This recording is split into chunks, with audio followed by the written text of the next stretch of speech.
आखिर क्या चाहता है पाकिस्तान?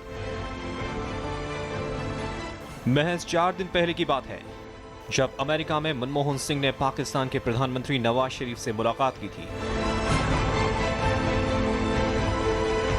और कड़े शब्दों में पाकिस्तान को चेताया था कि पाकिस्तान भारत के खिलाफ आतंकवादी गतिविधियां बंद करे। लेकिन ऐसा लगता है कि पाकिस्तान एक बार फिर कारगिल पार्ट 2 की तैयारी कर रहा है। पहले कठुआ के हीरानगर पुलिस स्टेशन पर हमला, उसके बाद सांभा में सेना के कैंप पर घुसकर हमला। इस बात का सबूत है कि कहीं न कहीं कुछ चल रहा है। हालांकि भारत सरकार ने इस बात से इनकार किया है कि कुपवाड़ा में कारगिल जैसे हालात बने हैं। पाकिस्तान के अंदर से आतंकवादियों की घुसपैठ का मामला रुक नहीं रहा। पिछले दिनों इसमें कमी देखने में मिली थी कुछ महीनों में, लेकिन अब जैसे जैसे सर्दियां नज़दीक आ रही हैं तो पाकिस्तान की तरफ से ये कोशिश है कि सर्दियों में चूंकि फिर घुसपैठ करना संभव नहीं होगा बर्फबारी के बाद, लिहाजा इस समय पर वो ज़्यादा से ज़्यादा लोगों को, आतंकवादियों को घुसपैठ कराना चाहते हैं। एक तरफ तो पाकिस्तान और उसके प्रधानमंत्री हमसे बातचीत करना चाहते हैं और दूसरी तरफ जब बातचीत चल रही हो तभी घुसपैठ की भी कोशिशें जारी हों, ये पाकिस्तान के दोहरे और अविश्वसनीय चरित्र को दिखाता है।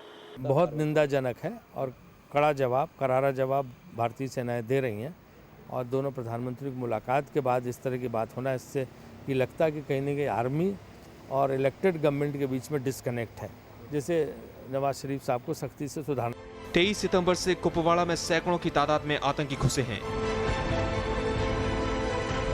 सेना और आतंकियों के बीच मुठभेड़ को करीब 10 दिन हो गए हैं, लेकिन अब तक इस राज से पर्दा नहीं उठा है कि घुसपैठ करने वाले आतंकी थे या फिर पाकिस्तानी सेना के जवान।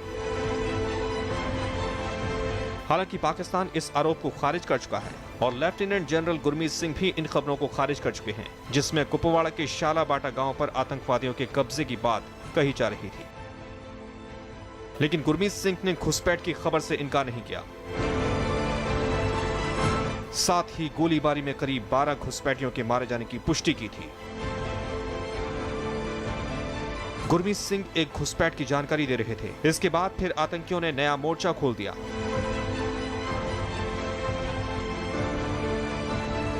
श्रीनगर के बाहरी इलाके में कुछ आतंकियों की घुसने की जानकारी मिली। राज्य पुलिस और केंद्रीय रिजर्व पुलिस बल के जवानों ने सर्च ऑपरेशन शुरू किया। इस दौरान आतंकियों ने पुलिस जवानों पर गोले फेंकने शुरू किए और अंधाधुंध गोलियां बरसाई गईं, जिसमें करीब 8 पुलिस के जवान घायल हो गए। हालांकि घने अंधेरे का फायदा उठाते हुए आतंकवादी बच निकलने में कामयाब हुए।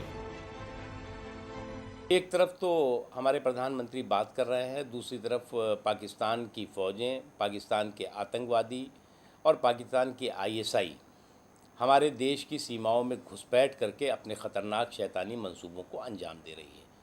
अब समय आ गया है जब हमें बातचीत, केवल बातचीत से काम चलेगा नहीं। जिस भाषा को वो समझ सकते हैं उस भाषा में हमें उसको जवाब देने की ज़रूरत है। और उससे भी महत्वपूर्ण है कि अब समय है, अब बहुत हो गया है, एनफ इज़ एनफ। अब जो है वो हमें पाकिस्तान के बारे में हमारी जो संपूर्ण नीतियां हैं उस पर पुनर्विचार करना चाहिए।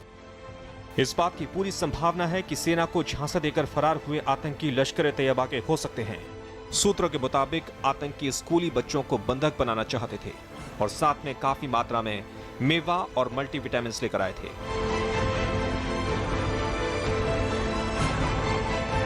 लेकिन आए दिन होने वाली आतंकी वारदातों के बाद जहां सवाल पाकिस्तान के रवैये पर हैं, वहीं सवालों के घेरे में भारतीय सेना भी है।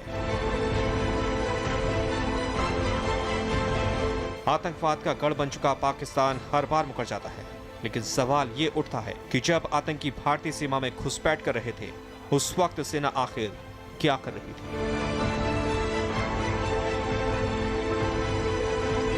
वंदना त्यागी, चैनल 1 न्यूज।